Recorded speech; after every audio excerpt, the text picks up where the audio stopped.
O di ara guys, ang pancit canton naluto na. So, naluto sa man yun, binakangkang naman ang tadari kita tong bilat. So mga unta no. So ang pan guys, butangan ako butter o peanut butter. Init kay guys eh. Kaya sa makong pistuan eh, init kayo. Masunog atong naong. So diri ako guys, akong gisiraan. Kay silaw kaayo. Mapay nasunog niya tong nawong. Unya ipasunog pa natong utro. Kay daghan kami pancit canton guys. Ang giluto eh kay sayang pod. Isa ta mag-diet eh. Tama na ni akong lawas, diet. Kaon ko to pancit canton panagsa. Ganiha ako pang sudan kay pancit canton. So ako sang gipalaman sa tinapay. Kisay ganahan ng pancit canton diha nga ginapalaman sa pan di ay. Kada di ba? Pinoy version. Sakit ang ako ang diri ako pa nga labi nag akong di kay ko kay open sa ako ang baamot naman san eh. Mamang galak.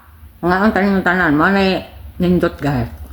Mag-exercise tapos ka mag-exercise kaon is like ito mukhaon sa ko guys paniudto na ni merinda time.